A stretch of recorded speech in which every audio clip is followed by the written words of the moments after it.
Yeah, that was just too small of a contact patch on the bottom of this. I'm printing it again. You can hear it printing in the background probably. It got up and it was starting to connect these top ones together before it knocked it off the build surface. Well, to the back of the build surface. The little ball that's inside of it, you have to break that loose after it prints, but in this case I can break it loose and take a look at it. Oops.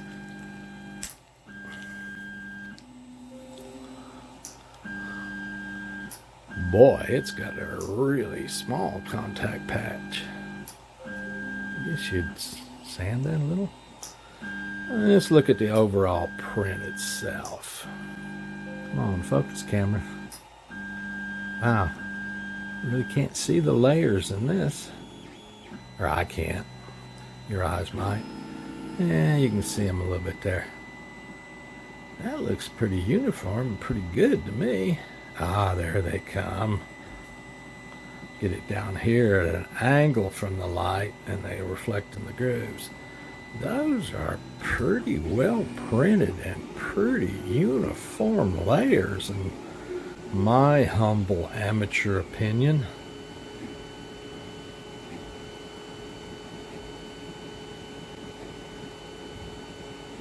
Got some,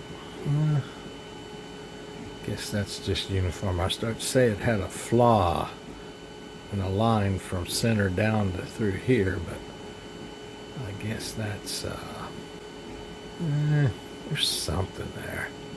Then I started to say it was just that way all the way around, but no, there's something there. I have to try to look at it with a magnifying glass. Maybe I scratched it trying to break it loose. Anyway, this part has some strangeness in the bottom. You can sort of see it, but you can more feel it if you run your finger around it. There's just a little piece right there. It's not loose filament. There's more than one piece too. It's not loose filament, but it is kind of raised up there or something. See? Yep, right there. The rest of it's pretty good in my humble opinion. A little irregular, but not like that one little hump right there. No, and there, don't know if it's a little bit of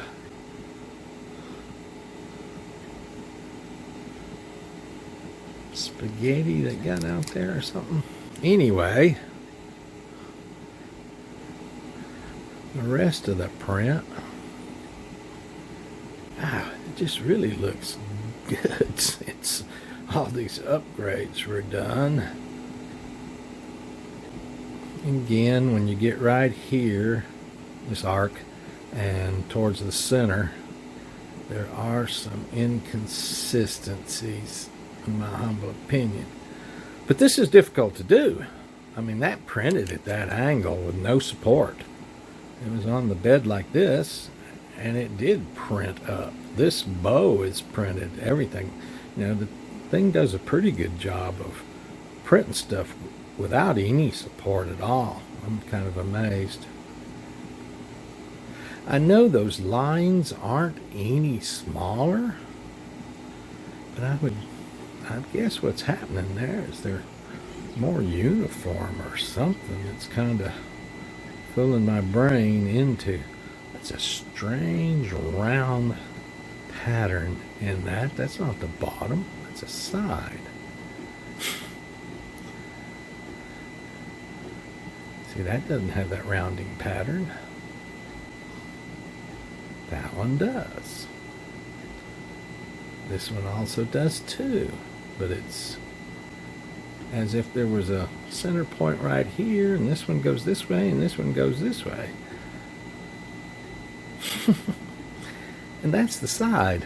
I'd like to know if that's the back or the front, right or left. There's some more. Directly on the opposite side. Yep. Directly on the opposite side from the others. So for some reason, I have to look at the way this was designed.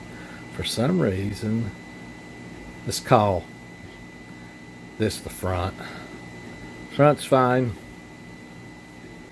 Back's fine. But the right and left have some kind of a swirled pattern in them. That's pretty wild. It's a well printed swirled pattern. And the top, like I say, it was just starting to span the top pieces when the spaghetti fight broke out. Actually, the Spaghetti Detective website detected it, sent me an email, paused the print and sent me an email. Looking at the inside, it'll stay focused. That's just really, in my humble opinion, a pretty good 3D print. Found some harder plastic. This is pretty hard. If it's printed well, it's really hard to break.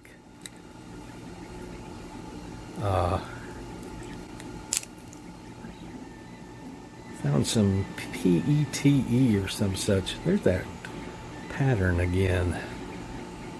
Yep, I just happened to pull off one and it's the same pattern on the inside. That's interesting, just as a project for me to find out why that did that. I have to find an expert on the internet and email them, show them this.